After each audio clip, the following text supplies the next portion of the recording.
ಈಗಾಗಲೇ ನಮ್ಮ ಕ್ಷೇತ್ರದ ಅಭ್ಯರ್ಥಿಯಾಗಿರುವಂತಹ ಸನ್ಮಾನ್ಯ ಶ್ರೀ ಅನಂತ್ ಕುಮಾರ್ ಹೆಗಡೆಯವರು ಆಗಮಿಸಿದ್ದಾರೆ. ಶಾಂತಿಯುತವಾಗಿ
ಕಾರ್ಯಕ್ರಮಕ್ಕೆ ಆಗಮಿಸಿದಂತ ಎಲ್ಲ ಕಾರ್ಯಕರ್ತ ಬಂಧುಗಳಿಗೂ, ಜಿಲ್ಲಾ ಪ್ರಮುಖರಿಗೂ, ತಾಲೂಕಾ ಪ್ರಮುಖರಿಗೂ, ಮಾಧ್ಯಮ ಪ್ರಮುಖರಿಗೂ ಎಲ್ಲರಿಗೂ ಸಹ ಹಾರ್ದಿಕವಾಗಿ ಸ್ವಾಗತಿಸುತ್ತೇನೆ.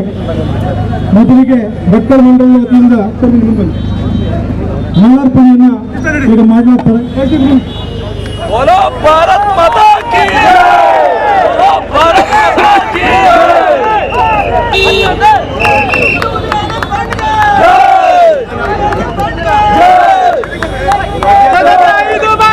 ಸಭೆಯನ್ನು ಉದ್ದೇಶಿಸಿ ನಮ್ಮ ಜಿಲ್ಲಾಧ್ಯಕ್ಷ ಕೆಜಿನಾಥ್ ಅವರು ಮಾತನಾಡಲಿದ್ದಾರೆ.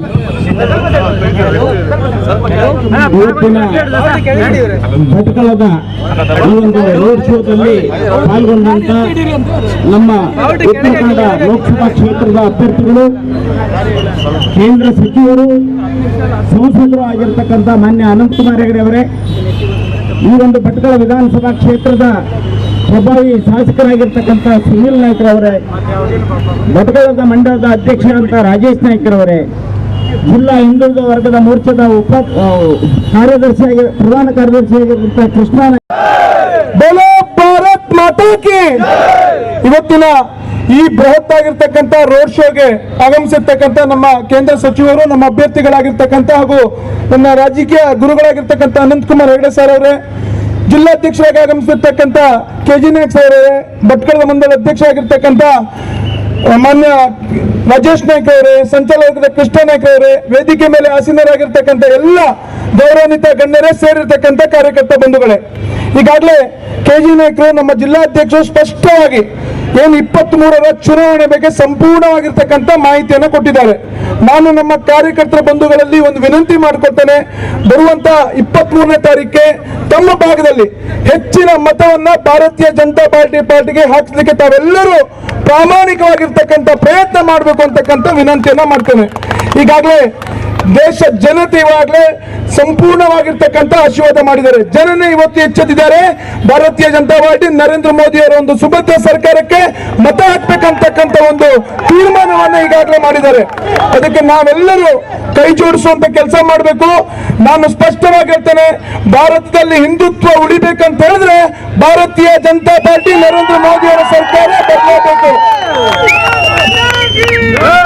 ನಾನು ನಮ್ಮೆಲ್ಲ ಕಾರ್ಯಕರ್ತರಿಗೆ, ಇವತ್ತು ಹೆಚ್ಚಿನಾಗಿ ಸಂಖ್ಯೆಯಲ್ಲಿ ಬಂದಿರತಕ್ಕಂತ ಕಾರ್ಯಕರ್ತರಿಗೆ ಮತ್ತೊಮ್ಮೆ ತುಂಬು ಹೃದಯದ ಕೃತಜ್ಞತೆಯನ್ನು ಸಲ್ಲಿಸಿ, ಮುಂದೆ ಬರುವಂತ 2 ದಿವಸ ಅತ್ಯಂತ ಎಷ್ಟು ದಿವಸ ಕಷ್ಟಪಟ್ಟರೆ ನಮ್ಮ ಹತ್ರ ಆಗ್ತದೆ ಅಷ್ಟು ಮತವನ್ನ ಭಾರತೀಯ ಜನತಾ ಪಾರ್ಟಿ ಹಾಕ್ಲಿಕ್ಕೆ ನಾವೆಲ್ಲರೂ ಹೆಚ್ಚಿನ ಬದ್ಧತೆಯನ್ನು ತೋರಿಸಬೇಕು ಅಂತಕ್ಕಂಥ ಒಂದು ವಿನಮ್ರವಾದ ವಿನಂತಿ ಮಾಡಿಕೊಂಡು ಮುಂದಿನ ಮಾತಿಗಾಗಿ ನಾನು ಅನುವು ಮಾಡಿಕೊಡ್ತಾ ಇದ್ದೇನೆ.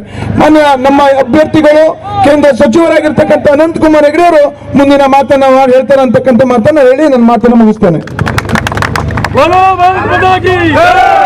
ಸನ್ಮಾನ್ಯ ಶಾಸಕರೇ, ಪಕ್ಷದ ಅಧ್ಯಕ್ಷರೇ, ಹಿರಿಯ ಪದಾಧಿಕಾರಿಗಳೇ ಹಾಗೂ ಸೇರಿರ್ತಕ್ಕಂಥ ಎಲ್ಲ ಬಂಧುಗಳೇ, ನನ್ನೆಲ್ಲ ಮಿತ್ರರೇ, ನಾಳೆ ಅಲ್ಲ ನಾಡಿದ್ದು ಚುನಾವಣೆ ಇದೆ.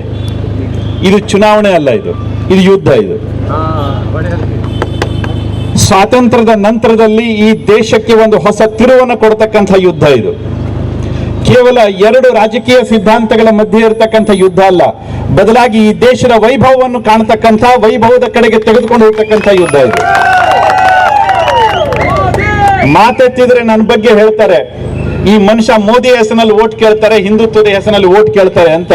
ನನಗೆ ಬೇರೆ ಯಾವುದೇ ವಿಷಯದಲ್ಲಿ ಓಟ್ ಕೇಳಿ ಅಭ್ಯಾಸ ಇಲ್ಲ, ಯಾರ್ದೋ ಅಪ್ಪನ ಹೆಸರಿನಲ್ಲಿ ಓಟ್ ಕೇಳೋ ಅಭ್ಯಾಸ ಇಲ್ಲ. ಸ್ವಾಮಿ, ನನಗೆ ಹೆಮ್ಮೆ ಇದೆ ಕಣ್ರಿ, ಮೋದಿ ಹೆಸರಿನಲ್ಲಿ ಓಟ್ ಕೇಳ್ತೀನಿ. ಯಾಕೆಂತಂದ್ರೆ ಜಗತ್ತು ಒಪ್ಪಿರೋ ನಾಯಕತ್ವ ಅದು. ಈ ದೇಶಕ್ಕೆ ಒಂದು ಹೊಸ ಶಕ್ತಿಯನ್ನು ತುಂಬಿರೋ ನಾಯಕತ್ವ, ಈ ದೇಶದ ಜನಮಾನಸದಲ್ಲಿ ಚೈತನ್ಯವನ್ನು ತುಂಬಿರತಕ್ಕಂಥ ನಾಯಕತ್ವ. ಅದಕ್ಕೋಸ್ಕರ ಅದ್ರ ಹೆಸರಿನಲ್ಲಿ ಓಟ್ ಕೇಳ್ತೀನಿ. ತಾಕತ್ತಿದ್ರೆ ರಾಹುಲ್ ಗಾಂಧಿ ಹೆಸರಿನಲ್ಲಿ ಓಟ್ ಕೇಳ್ರಿ ನೋಡೋಣ. ಯಾವುದೋ ಕುಟುಂಬದ ಹೆಸರಿನಲ್ಲಿ ಓಟ್ ಕೇಳಲಿಕ್ಕೆ ನಾನು ಹೋಗ್ತಾ ಇಲ್ಲ. ನನ್ನ ಅಪ್ಪ ಹಾಗೆ, ನನ್ನ ಅಜ್ಜ ಹೀಗೆ, ನನ್ನ ಮುತ್ತಜ್ಜ ಹೀಗೆ ಅಂತ ಓಟ್ ಕೇಳಲಿಕ್ಕೆ ಹೋಗ್ತಾ ಇಲ್ಲ. ಬದಲಾಗಿ ಕಾರ್ಯಕರ್ತರ ಶ್ರಮ, ಸಿದ್ಧಾಂತ, ಪಕ್ಷ, ಬದ್ಧತೆ, ದೇಶ, ಧರ್ಮ, ಇದರ ಅಡಿಯಲ್ಲಿ ನಾವು ಇವತ್ತು ಓಟನ್ನು ಕೇಳ್ತಾ ಇದೀವಿ ಕಣ್ರಿ. ಯಾವುದೋ ಒಂದು ಪುಟಗೋಸಿ ರಾಜಕೀಯ ಕುರ್ಚಿ ಇರ್ಲಿಕ್ಕೋಸ್ಕರ ನಾವು ಓಟನ್ನು ಕೇಳ್ತಾ ಇಲ್ಲ. ಬದಲಾಗಿ ನಮ್ಮ ದೇಶವನ್ನು ಮೇಲೆ ತಗೊಂಡು ಹೋಗ್ಬೇಕು ಅಂತ ಓಟನ್ನು ಕೇಳ್ತಾ ಇದೀವಿ ನಾವು.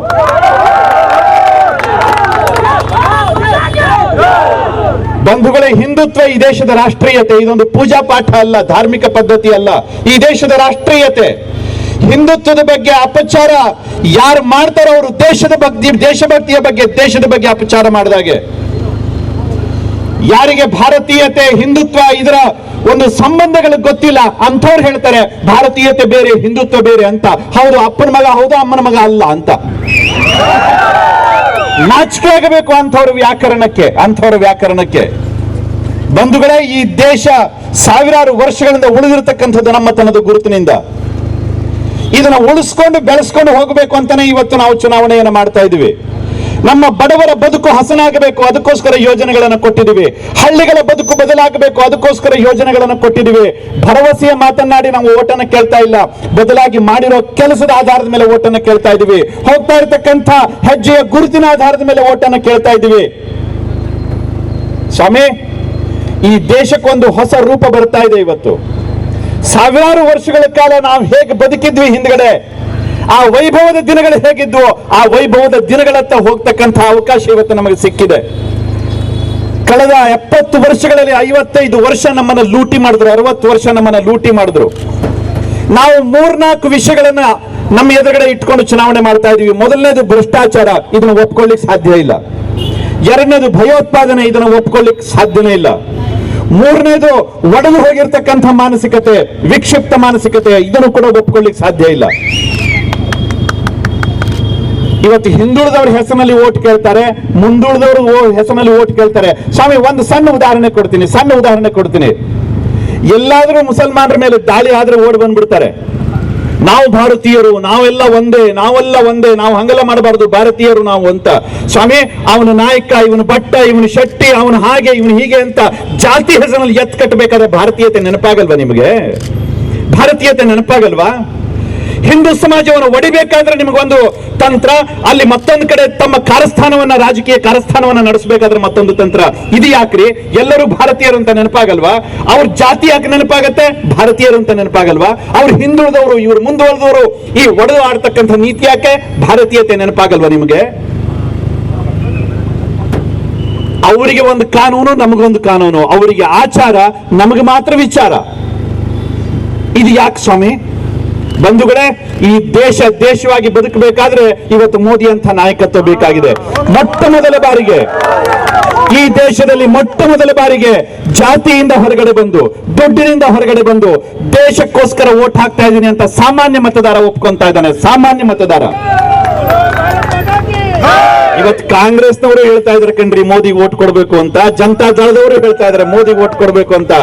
ಯಾರ ಮನಸ್ಸಿನಲ್ಲಿ ದೇಶ ಇದೆ, ಯಾರ ಮನಸ್ಸಿನಲ್ಲಿ ಈ ದೇಶದ ಅಖಂಡತೆ ಇದೆ, ಅವರೆಲ್ಲರೂ ಮೋದಿ ವೋಟ್ ಕೊಡಬೇಕು ಅಂತ ಹೇಳ್ತಾರೆ. ಯಾರು ಭಾರತ್ ತೇರೆ ತುಕಡೆ ಹೋಂಗೆ ಅಂತ ಹೇಳ್ತಾರೆ, ಅವರು ಬೇರೆಯವರಿಗೆ ವೋಟ್ ಕೊಡ್ತಾ ಇದ್ದಾರೆ. ಭಾರತ್ ಮಾತಾ ಕಿ ಜೈ ಹೇಳ್ತಕ್ಕಂಥವ್ರು ಇವತ್ತು ಬಿಜೆಪಿಗೆ ವೋಟ್ ಕೊಡ್ತಾ ಇದ್ದಾರೆ. ಸ್ವಾಮಿ, ನಿಮ್ಮ ಎದುರುಗಡೆ ಉದಾಹರಣೆ ಇದೆ. ನಾವು ನಮ್ಮ ಸಭೆಯಲ್ಲಿ ಭಾರತ್ ಮಾತಾ ಕಿ ಜೈ ಅಂತ ಹೇಳ್ತೀವಿ, ಅಲ್ಲಿ ಏನಂತಾರೆ? ಭಾರತ್ ತೇರೆ ತುಕಡೆ ಹೋಂಗೆ. ನಾವು ಹೇಳ್ತೀವಿ ಭಾರತ್ ಮಾತಾ ಕಿ ಜೈ ಅಂತ, ಅವರೇನ್ ಹೇಳ್ತಾರೆ? ಭಾರತ್ ತೇರೆ ತುಕಡೆ ಹೋಂಗೆ. ಇಂದಿರಾ ಗಾಂಧಿಗೆ ಜಯವಾಗಲಿ, ರಾಹುಲ್ ಗಾಂಧಿಗೆ ಜಯವಾಗಲಿ, ರಾಜೀವ್ ಗಾಂಧಿಗೆ ಜಯವಾಗಲಿ, ಕುಟುಂಬಕ್ಕೆ ಜಯವಾಗ್ಲಿ ಅಂತೀವಿ. ನಾವು ನಮ್ಮ ಕುಟುಂಬಕ್ಕೆ ಜಯವಾಗ್ಲಿ ಅಂತ ಹೇಳಲ್ಲ ಕಣ್ರಿ, ಭಾರತ ಮಾತೆಗೆ ಜಯವಾಗ್ಲಿ ಅಂತ ಕರಿತೀವಿ, ಈ ಮಣ್ಣಿಗೆ ಜಯವಾಗ್ಲಿ ಅಂತ ಕರಿತೀವಿ. ನಮ್ಮ ತತ್ವ ಸಿದ್ಧಾಂತದ ಒಂದು ಪ್ರಖರ ದಾರಿಯಲ್ಲಿ ಇವತ್ತು ಓಟನ್ನು ಕೇಳ್ತಾ ಇದೀವಿ ಬಂಧುಗಳೇ. ದೇಶಕ್ಕೋಸ್ಕರ, ಈ ಜನರ ಬದುಕನ್ನು ಹಸನು ಮಾಡ್ಲಿಕ್ಕೋಸ್ಕರ, ಬಡತನದ ಬೇಗೆಯಲ್ಲಿ ದಶಕಗಳ ಕಾಲ ನರಳ್ತಾ ಇರತಕ್ಕಂಥ ಆ ನನ್ನ ಜನರ ಬದುಕಿಗೆ ಒಂದು ಹೊಸ ಬೆಳಕನ್ನು ಕೊಡ್ಲಿಕ್ಕೋಸ್ಕರ ಮೋದಿ ಸರ್ಕಾರ ಇವತ್ತೇನು ಪ್ರಯತ್ನ ನಡೆಸಿದೆ, ಅದಕ್ಕೆ ತಮ್ಮೆಲ್ಲರ ಆಶೀರ್ವಾದ ಇರಲಿ ಅಂತಕ್ಕಂಥ ಕಳಕಳಿಯ ವಿನಂತಿಯನ್ನು ನಾನು ಮಾಡ್ಕೊಂತೀನಿ. ಭಯೋತ್ಪಾದನೆಯನ್ನು ನಾವು ಒಪ್ಕೊಳ್ಳಿಕ್ ಸಾಧ್ಯನೇ ಇಲ್ಲ. ಭಯೋತ್ಪಾದನೆಯನ್ನು ಈ ದೇಶದಲ್ಲಿ ಒಪ್ಕೊಳ್ಳಿಕ್ ಸಾಧ್ಯನೇ ಇಲ್ಲ. ಇವತ್ತು ಕಾಶ್ಮೀರದಲ್ಲಿ ಸೈನಿಕರಿಗೆ ನಾವು ಮುಕ್ತ ಅವಕಾಶವನ್ನು ಕೊಟ್ಟಿರೋದ್ರ ಮುಖಾಂತರ ಇವತ್ತು ಕಾಶ್ಮೀರ ತಹಬಂದಿಗೆ ಬರ್ತಾ ಇದೆ. ಭಯೋತ್ಪಾದಕರ ಆ ಆಡಂಬಲ ಇವತ್ತು ನಿಯಂತ್ರಣಕ್ಕೆ ಬರ್ತಾ ಇದೆ. ನಿಮ್ಮೆಲ್ಲರಲ್ಲಿ ಕಳಕಳಿಯಿಂದ ಕೇಳಿಕೊಳ್ಳೋದಿಷ್ಟ ಸ್ವಾಮಿ, ನಮ್ಮ ದೇಶದ ವಿಜ್ಞಾನಿಗಳು, ನಮ್ಮ ದೇಶದ ಸೈನಿಕರು, ನಮ್ಮ ದೇಶದ ರೈತರು, ನಮ್ಮ ದೇಶದ ಯುವಜನಾಂಗ ಇವರಿಗೆ ಮುಕ್ತ ಅವಕಾಶವನ್ನು ಕೊಟ್ಟಲ್ಲಿ ಈ ಜಗತ್ತನ್ನು ಗೆದ್ದು ನಮ್ಮ ಭಾರತ ಮಾತೆಯ ಪದತಲದಲ್ಲಿ ಇಡ್ತಾರೆ. ಅವರಿಗೆ ಮುಕ್ತ ಅವಕಾಶವನ್ನೇ ಕೊಟ್ಟಿಲ್ಲ. ಆ ಮುಕ್ತ ಅವಕಾಶವನ್ನು ಕೊಡ್ಲಿಕ್ಕೋಸ್ಕರ ಸೈನಿಕರ ಬಂದೂಕಿನಲ್ಲಿರ್ತಕ್ಕಂಥ ಬುಲೆಟ್ಗೆ ಶಕ್ತಿಯನ್ನು ತುಂಬಲಿಕ್ಕೋಸ್ಕರ ಬ್ಯಾಲೆಟ್ ನಲ್ಲಿ 23ಕ್ಕೆ ಉತ್ತರ ಕೊಡಬೇಕು ಅನ್ನುವಂಥ ಕಳಕಳಿಯ ವಿನಂತಿಯನ್ನು ಮಾಡ್ತೀವಿ.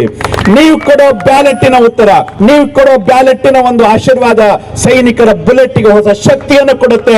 ಆ ಶಕ್ತಿಯನ್ನು ತುಂಬಬೇಕು ಅಂತಕ್ಕಂಥ ವಿನಂತಿಯನ್ನು ಮಾಡ್ಕೊಳ್ತಾ, ಭಾರತ ಭದ್ರ ಆಗಬೇಕು, ಭಾರತ ಸುಭದ್ರ ಆಗಬೇಕು, ಭಾರತ ಸಮೃದ್ಧ ಆಗಬೇಕು, ಭಾರತದ ಜನ ಇನ್ನಷ್ಟು ಹೆಚ್ಚು ಸಮೃದ್ಧಿಯೊಂದಿಗೆ ಮೇಲೆದ್ದು ನಿಲ್ಲಬೇಕು. ಅದಕ್ಕೋಸ್ಕರ ನಿಮ್ಮೆಲ್ಲರ ಮತವನ್ನು ಮುಂದಿನ 23, ನಾಳೆ ಎಲ್ಲ ನಾಡಿದ್ದು ಮತದಾನ ಇದೆ, ಅದಕ್ಕೆ ತಾವೆಲ್ಲ ನೀಡಬೇಕು ಅಂತಕ್ಕಂಥ ಕಳಕಳಿಯ ವಿಜ್ಞಾಪನೆಯೊಂದಿಗೆ ಇಲ್ಲಿ ಸೇರಿರ್ತಕ್ಕಂಥ ಎಲ್ಲರಿಗೂ ಕೂಡ ವಂದಿಸಿ ನನ್ನ ಮಾತುಗಳನ್ನು ಮುಗಿಸ್ತಾ ಇದ್ದೀನಿ. ಭಾರತ್ ಮಾತಾ ಕಿ, ಭಾರತ್ ಮಾತಾ ಕಿ. ಹಾಗೂ ಹಾಲಿ ಸಂಸದರು, ಈ ಕನ್ನಡ ಕ್ಷೇತ್ರದ ಅಭ್ಯರ್ಥಿಗಳಾದ ಶ್ರೀಯುತ ಅನಂತಕುಮಾರ್ ಹೆಗಡೆ ಅವರಿಗೆ ಹೃತ್ಪೂರ್ವಕವಾದ ಅಭಿನಂದನೆಗಳು. ಹಾಗೂ ಈ ಕ್ಷೇತ್ರದ ಜನಪ್ರಿಯ ಶಾಸಕರಾದಂತಹ ಸುನಿಲ್ ನಾಯ್ಕ ಅವರಿಗೂ ಸಹ ಹೃತ್ಪೂರ್ವಕವಾದ ಅಭಿನಂದನೆಗಳು.